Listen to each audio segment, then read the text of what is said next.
பண்றீங்க? மாப்பிள்ள தம்பி, நீங்க ஏன் கீழே உட்காருறீங்க? மேலே ஏறி உட்காருங்க. நான் கீழே உட்கார கூடாதா? எப்ப பார்த்தாலும் என்ன தள்ளி வச்சே பாக்குறீங்க அத்தை. நீங்களும் தினமும் மாமா கூட பேசிக்கிட்டு இருக்காங்க. அதனாலதான் உங்க கூட பேசுறதுக்கு வந்தேன். கொடுங்க அத்தை, நான் நல்லா சப்பாத்தி பிசைவேன். நீங்க மாவு பிணையிறப்ப உங்களுக்கு கை வலிக்குது கால் வலிக்குதுன்னு சொல்லுவீங்க. நாங்க அசால்ட்டா பிணைஞ்சிட்டு போய்கிட்டே இருப்போம். இருந்தாலும் எந்த வேலைய யாரு செய்யறதுன்னு இருக்குல்ல தம்பி. இங்க வழக்கமான முறையில தானே மாவு பிணைவீங்க. நாங்க புது ஸ்டைல்ல எப்படி பிணைகிறோம்னு பாருங்க. சேது மாவை தூக்கி தூக்கி போட்டு பிடிக்கிறாரு. பயப்படாதீங்க அத்தை, போடுறாரு சேது. அப்ப கரண்ட் கட் ஆகி மாவு தரையில விழுகுது.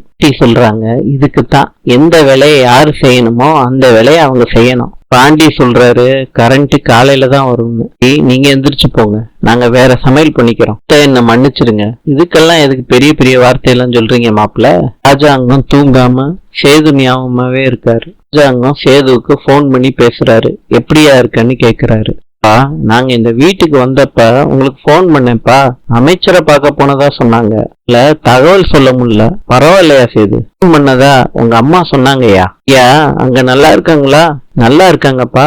நீங்க மருந்து மாத்திரை எல்லாம் சாப்பிட்டீங்களா? உடம்பு நல்லா இருக்காப்பா? நல்லா இருக்கியா சேது? இப்படி அங்க எல்லாம் வசதியா தானே இருக்கு? எந்த பிரச்சனையும் இல்லப்பா. இங்க வெக்கையா இருக்குடா சேது. ஏசி இல்லாம இருக்குது. உனக்கு கஷ்டமா இல்லையா சேது? இப்படி எதுவும் எனக்கு தெரியலப்பா. அந்த காலத்து வீடு இல்ல, அதனால வெக்க தெரியல. குழுகுழுன்னு தான்ப்பா இருக்கு. என்னையாச்சு? வந்துகிட்டே போன் பேசினேன்னா தெரியாம இடிச்சுக்கிட்டேன். சேது கொஞ்சம் பார்த்து நடக்க கூடாதா? இங்க கரண்ட் கட் ஆயிருச்சு, அதான் இருட்டுல சரியா கவனிக்கல. போயிருச்சா சேது? ஆமாப்பா, டிரான்ஸ்ஃபார்மர்ல ஏதோ பிரச்சனையா, நாளைக்கு காலையில தான் கரண்ட் வரும்னு சொல்லியிருக்காங்க.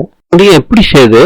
பிரச்சனை இல்லப்பா, காலையில வரும்னு சொல்றாங்களே, சமாளிச்சுக்கிறேன். சேது பாத்துக்கோ, வச்சட்டுமா? சரிப்பா. ரோஸு மயிலு கிட்ட கேக்குறாங்க, என்ன உங்க அப்பா திடீர்னு ஊருக்கு கிளம்பி போயிட்டாரு? ஏதோ பிரச்சனையாங்க, அதனால ஊருக்கு போயிருக்காரு. எதுன்னு என்கிட்ட எதுவுமே சொல்லல. மலரு இரும்ப ஆரம்பிக்கிறாங்க. மலரு, உங்க அப்பாவோட இருமல் உனக்கு துத்திக்கிச்சா? இல்ல போஸ், லேசாதான் இருக்குது. இப்படிதான் இருக்கும் மலரு.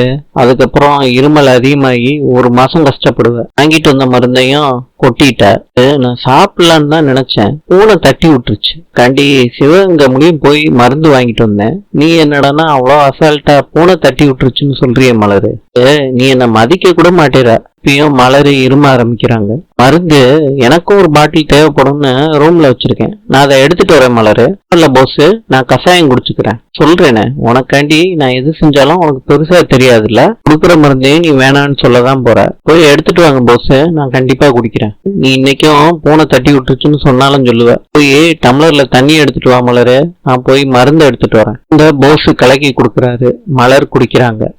நீ தனியா தூங்குவ, நல்லா டோரை லாக் பண்ணிட்டு தூங்கு, நான் வர்றேன். சரிங்களா? இல்லம்மா, நான் நாளைக்கு வந்து பாக்குறேன்னு சொன்னேன் அப்படின்னு சொல்லிட்டு மலர் போறாங்க. சொல்றாரு, சாப்பாடெல்லாம் வெளியே கொண்டுட்டு வந்துரு, காத்தாட உட்காந்து சாப்பிடுவோம். எல்லாரும் வெளியே உட்காந்து சாப்பிடுறாங்க. எதுக்கு ரேடியோ? நீங்களே பாட்டு பாடுங்க. மாப்பிள்ள நானா பாடுறாங்க. ஈரானின் நாணயம் ரியால். நாளை சந்திப்போம்.